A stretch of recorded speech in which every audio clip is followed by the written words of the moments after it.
So, tonight I'll be filming yet another book haul. I have not accumulated these books all at once, but over some period of time, don't know how long. Some came, some I picked up because I just wanted to, all of that. Now, I do have, I think 15 books overall here. The thing is that I could make one long video, but because I do want to say at least a few sentences for each or something, I decided to split this, so there will be a part 2. I might put something different on so that you don't get confused whether you have watched the video or not. But that being said,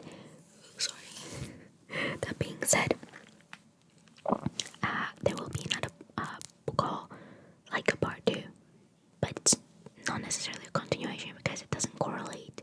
So just so you know that there will be another one coming. Both of them will include books that I've already read. Some of them, I don't know if you mind this or not, so I might have to make a community tab post asking you. Should I make that right now? No, I'm lazy. Okay, at some point I'm going to ask you in the community tab if you mind seeing books that I already read. The only reason why that is an actual question because how will you know, right? I tab my books whether I like them or not, whatever. So you will see that I've devoured the book. So yeah, hopefully you don't mind. Because in case you do, then well, it sucks to be you because I'm already filming it. So fingers crossed that you'll be fine with it. Okay, I have here some special copies, some sequels, some more thriller, though I'm not sure if the thrillers are not in the second batch. Some classics, and yeah, just fun stuff. So let's get started, I think. So first up, I have here Red, White, and Royal Blue Collector's Edition. Now, honestly, I don't know what ultimately prompted me to pick this up. Now, I'm not gonna lie, I am, what is the term? I feel like a specific term I want to use. It's not expressing, showing. I feel like there's a more academic way to say it, but whatever. Showing patterns of certain behavior, aka buying multiple copies of my favorite books, or buying multiple copies because they have different covers, or buying special editions of my favorite books. So like, with how much I enjoyed the book, I felt like it was appropriate. And also, blue is my favorite color, fun fact. And the fact that this edition is baby blue makes me very, very happy. And it also includes a bonus chapter from Henry's point of view. And can I easily access it on the internet? Yes. In fact, I can. But I still wanted to own this for some reason. I don't know, I just did. It has a sleeve. It's this like matte finish. I think it has the same finish as, for example, if you were a Villains hardcover, the skull one, which is beautiful but also absolutely ugly because my disgusting little hands leave fingerprints all over it. So I'm happy that this is at least light so you cannot see my grubby little fingerprints all over it. Okay, let's take off the sleeve. I mean, it's cute. It's a little bit obnoxious, not gonna lie, but it's cute. And where am I going to put this? So this is what the book looks like naked. History, huh? Bet we could make some. I mean, I gotta give it to everyone. It is very iconic quote. In general, I don't know. It's just fun. Okay. So it has these like stars and red foil. And the spine is also red foil. Tip. Not that you would ever really like need to know this, but in case you would like to know, I believe it should work on this one. Like when you have foiled letters or any foil on a book, if you want to remove it, use nail polish remover. dry scrub with like a Q-tip and it should come off. Obviously, it's most likely going to have indentations of the text, but if you want to remove the foil, that's a tip how to do it. Not that I'm planning on doing it with this one, but in case you would like to know. So yeah, but one thing that is very cute about this is that it has, what is this, like end pages and page art, I don't know. It does things to my art for some reason. I don't even imagine Alex this way. I don't think a singular time I did. Yet when I see these, like all of the moments from the book, it fills me with such happy chemicals. It's funny. It's lovely. It's really cute. My biggest dilemma is that I obviously want to read the bonus chapter, but I want to read it like alongside the whole book, rather than just reading the bonus chapter randomly on its own. So I do want to annotate this copy as well, but I also was just yearning to reread when the moment that I'm going to be rereading Red, White, Road, Blue, to reread my already annotated copy, because I am comedic genius, thank you. And yeah, I don't know, I'll figure it out, but also, I'm not gonna put that back on, but in case you don't know what this book is about, are you living under a rock? I didn't know up until this year either, don't worry. In short, it essentially follows our main protagonist, Alex Claiborne Diaz, who is the first son of the United States. It's essentially a utopic version of America, because Texas is much more democratic than it actually is, and the United States have a female president. So utopia indeed. And we follow Alex as the first son of the United States, having this little rivalry with Prince of England. Well, I think it's Prince of Wales, but obviously, situated in England, like in London, Kensington Palace, I believe. Anyway, they have this rivalry going on that is absolutely not a rivalry. It's a crush that Alex is not aware of. He's in denial, but the moment that he's not in denial anymore, they spark this like secret romance, right? But put two and two together, why that cannot really be happening. So yeah, and we follow them, and it's a brilliant book. It's really funny. It's amazing characters, great plot, very enjoyable. Please read the book and watch the movie. That's also very nice.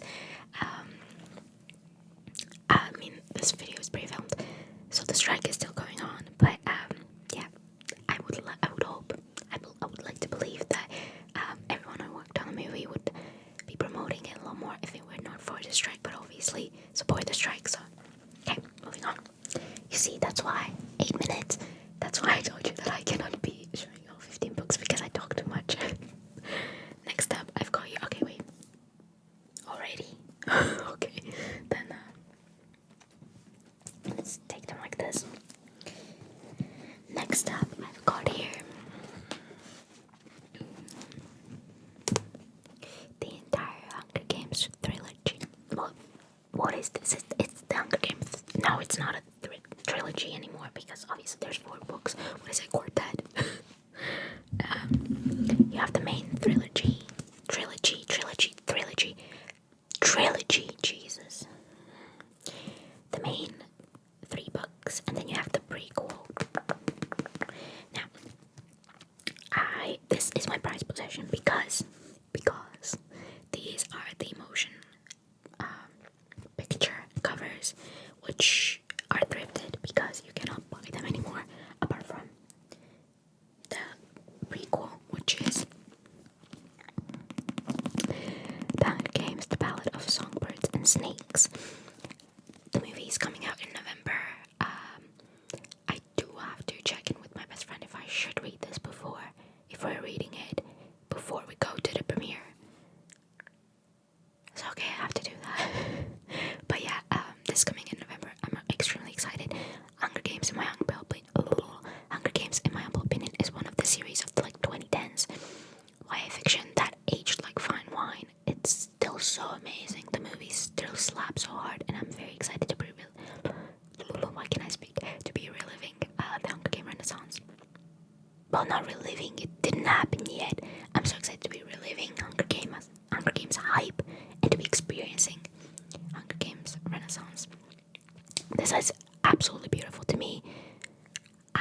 love birds more than anything on this earth. Just kidding, I love a lot of things, but I love birds. I wanted to be an ornithologist for a good portion of my life. And snakes, I am deadly afraid of them, but there's a lot more to it, okay? I, for a multitude of reasons, am paradoxically very infatuated with them, despite the fact that I am deadly afraid. Anyway, it's beautiful, it's everything, it's thick as fuck. But yeah, I don't know much apart from the fact that this essentially is like a retelling of like the 10th Hunger Games or something like that. I shall read the back, right? Ambition will fuel him, competition will drive him, but power has its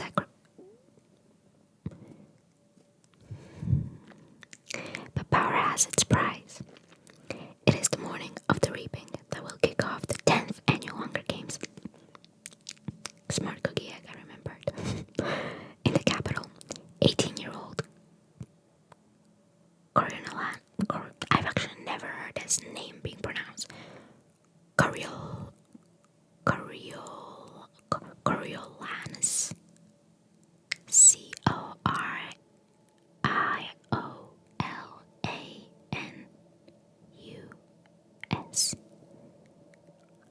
Anyway, Snow essentially is preparing for his one shot at glory as a mentor in the Hunger Games. The once mighty House of Snow has fallen on hard times, its fate hanging on slender chance that Snow will be able to outcharm, outwit, and outmaneuver his fellow students to mentor the winning tribute. The odds are against him. He's been given the humiliating assignment of mentoring the female tribute from District 12. Oh, how shameful. The lowest of the low. Oh my god, he will think of her as a peasant. Their fates are now completely intertwined. Every choice Snow makes could lead to favor or failure. Jesus Christ.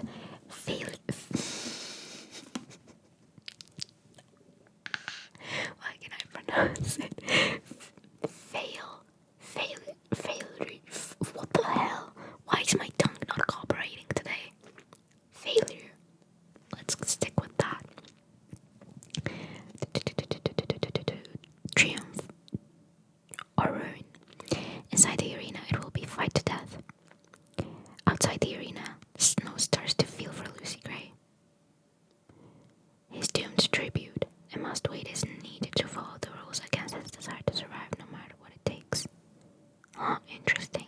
Feel in what sense? Like romantically or just like kind of like platonically feel for her and not want her to die? Interesting. Excited to see. Anyway, I believe I'm not gonna read the plot of the main books, but yeah, these are the books, but I'll show you the covers because they're indeed beautiful. This is the first one.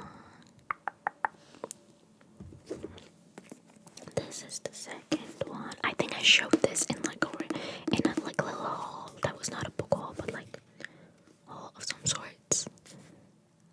So yeah, and the third one. Okay, sorry, I actually showed you the last book first, so this is the first book. I didn't even realize, my dumbass was like, yeah, that's the first book. You see how I'm not actually paying attention to whatever hell I'm doing. Okay, anyway, so yeah, we have that. So I have read the OG Trilogy a decade ago, I assume, at this point. So, yeah. Next up, I've got here a book that I read, and that is Lord of the Flies by William Golding. Introduction by Stephen King. Oh, you want to say Stephen? Because my brain does like, why is that Stephen when it has P and H? Anyway, Stephen King. I will not be talking about like what my feelings are on the books that I've read, obviously, because this is a book haul. So yeah, there's multiple editions you can get. You don't have to get the one with the introduction, and honestly speaking, I don't think it's necessary. However, if you like Stephen King and if you want to get hyped up for the book, I recommend getting this edition. And essentially, this is a classic, and it's from like 1952, I believe, or something from the 50s. And essentially, it follows. I'm going to read the synopsis, but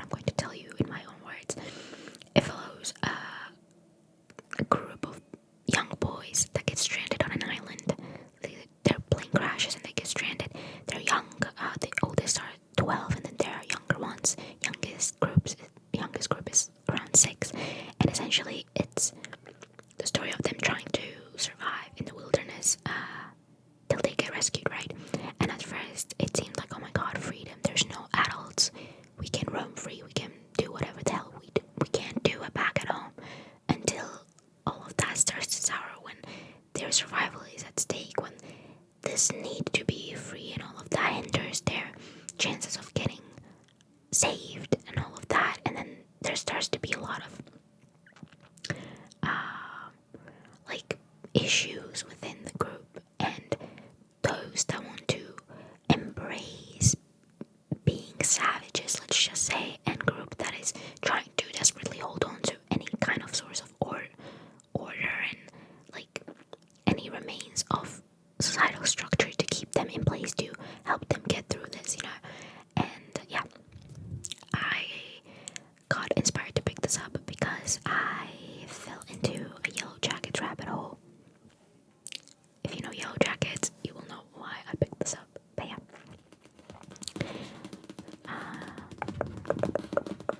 So yeah, next up I have here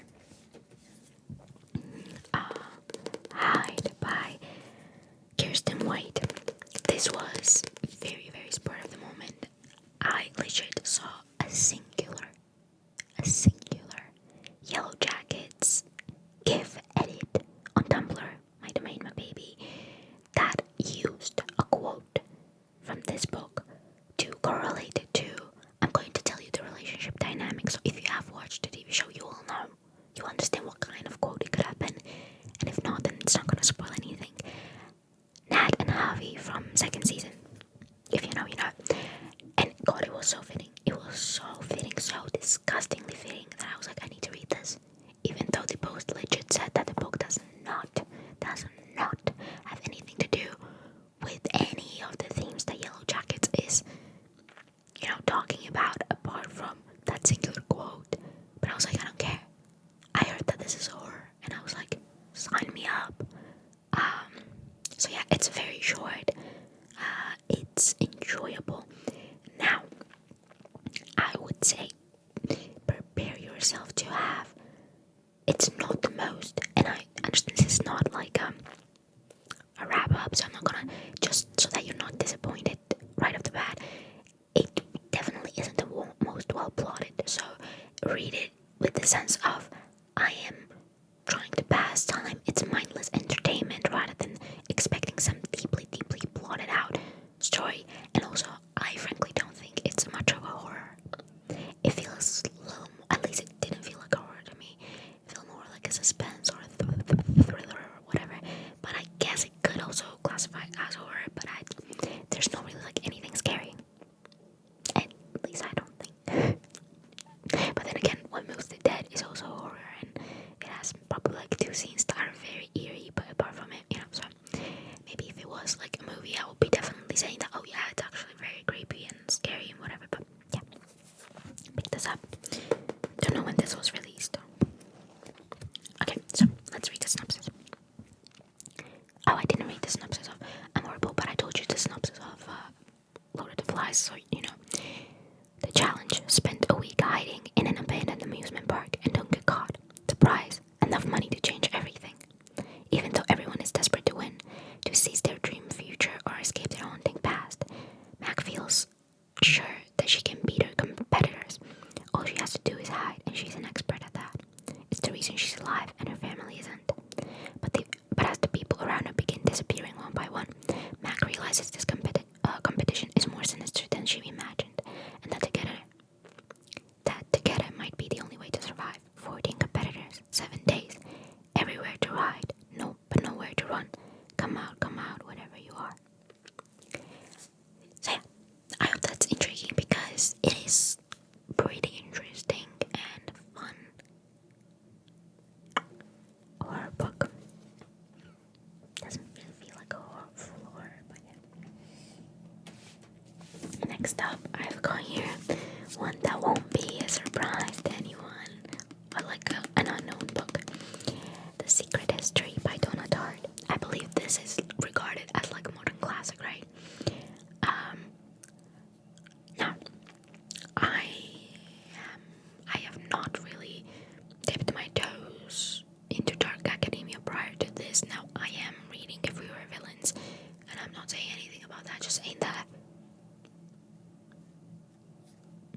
see the size. The amount of times I see people absolutely sing odes about this book. I'm worried I might be a little too stupid for this. But overall, yeah, I don't think it comes as a surprise. It is my type of book. I'm very excited to read it. Yeah, let me check the letter size. Oh god, it's tiny. Why do classics always do this? Okay, let's read the back. Truly deserving of the accolade modern classic, Donna Tartt's novel is a remarkable achievement, both compelling and elegant, dramatic and playful.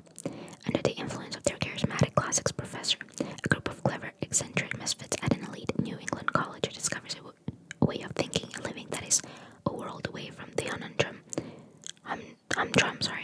existence of their contemporaries. But when they go beyond the boundaries of normal morality, their lives are changed profoundly and forever. It takes my breath away. It is so accomplished, says Rod Rendell. And then there's just praises about the book. Is there any? No. But essentially, what I know is, now don't quote me on this, I might not really express it well because obviously I've not read it.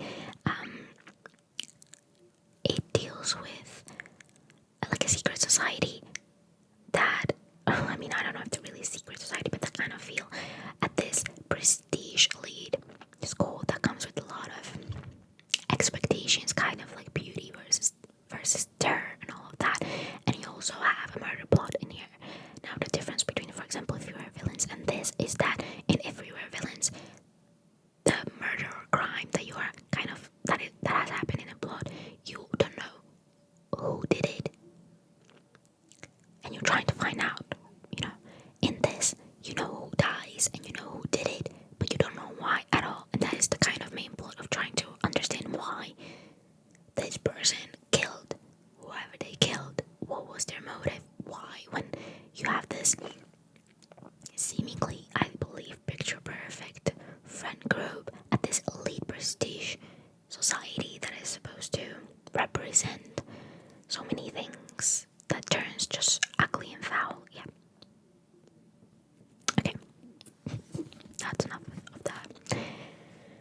And the last two books. Oh my god, for the first time in my life, I'm fast. We have Fantastic Land by Mike Butkoven.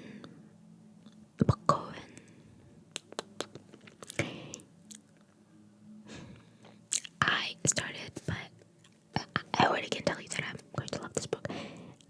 Fantastic Land essentially is an interview style novel that follows a massacre at an amusement park. We see, I had it already, amusement park, it seems to be pretty.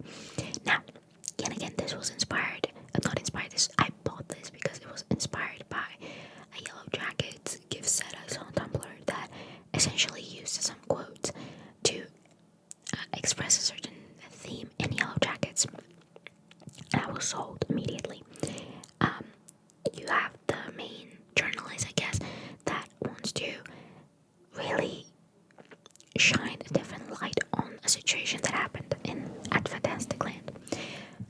I'm going to tell you how I understand the story, and then we can read the synopsis. Fantastic Land was an amusement park that honestly was the dreamland, very well known, very popular, but then a hurricane, I believe. Yeah, a hurricane came, and some folks at Fantastic Land got stranded, mostly the employees. There's reasons as to why the whole situation kind of transpired the way that it did. Some were able to escape, but a lot of them did not. So they got stranded at this place with, limited supplies and all of that. And after the hurricane passed and, people started kind of getting out of their shelters and started restoring everything, they also visited the amusement park to see if there are any survivors, anyone that needs help. And what they found was very just earth-shattering for the, I believe, police that came, and honestly anyone that heard of this. The place was far from being absolutely ransacked.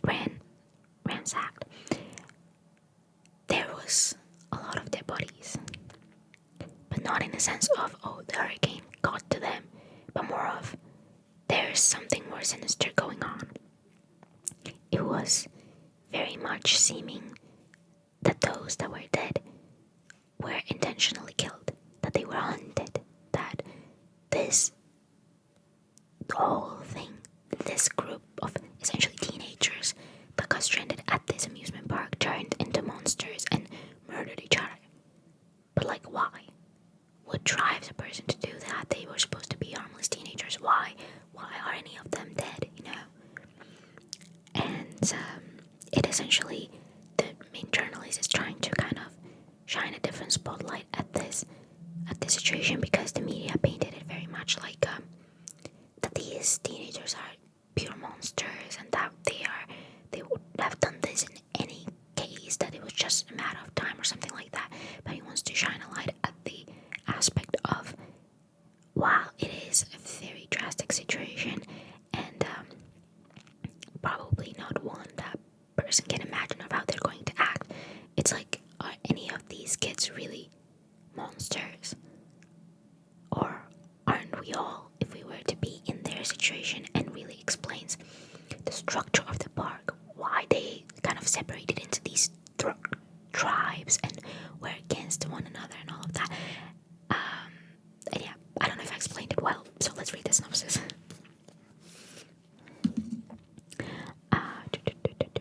Get ready for a struggle for survival. In the unlikeliest of places, prepare to visit Fantastic Land. Since the 1970s, Fantastic Land has been the theme park where fun is guaranteed. But when a hurricane ravages Florida coast and isolates the park, the employees find it anything but fun. 5 weeks later, the authorities who rescue the survivors encounter a scene of horror. Photos soon emerge online of heads on spikes outside of rides, and viscera and human bones littering the gift shops, breaking records for hits, views, likes, clicks, and shares. How could a group of survivors, mostly teenagers, commit such terrible acts? Presented as a fact-finding investigation, a series of first-person interviews, Fantastic Land pieces together the grisly series of events. Cut off from the world and left on their own, teenagers soon form rival tribes who viciously compete for food, medicine, social dominance, and even human flesh. This new social network devised to ravage Dreamland into territories ruled by the pirates, the shop girls, the freaks, and the mole people. If meticulously curated online personas can replace private identities, what takes over when those constructs are lost? Fantastic Land is a modern take on Lord of the Flies meets Battle Royale that probes the consequences of a social civilization built online. So, as you know, I already read Lord of the Flies, so you can understand why I also picked this up and want to read this. Funnily enough, I actually picked this up first, but I ended up reading Lord of the Flies first. So yeah, similar topics, similar themes are being explored in this book. From the singular chapter that I read, I thought I might not give a damn about the history of the park, because frankly I don't like amusement parks, but I'm honestly very seated. It's very interesting. It seems to be very well plotted, and honestly the quotes that I've seen from this book that kind of question human nature and all of that, oh god, so good. So yeah, definitely recommend it. This is not an old book, but maybe released in like 2016, 2017, so it's been a minute, but yeah, never really heard anybody talk of it. I believe it is classified as horror, so yeah, just keep that in mind. And the last book I have here to show you in this video is Fireborn by Rosaria Munda. Now, I have not read Fourth Wing yet, as of when I'm filming this video, just so you know. I have not read that book yet, but as I expect, based on some critiques that I've seen on the internet, I believe I'll agree with those critiques. And I've heard that if you want a well-written dragon book, read Fireborn and this whole trilogy. The reason why I bought it already before I even read Fourth Wing was because I got scared that this edition will go out of stock, because suddenly it was kind of hard to find everywhere. So I snagged one, and then like a week later it was just fine and it came back in stock. So, you know, but this is honestly a beautiful cover. I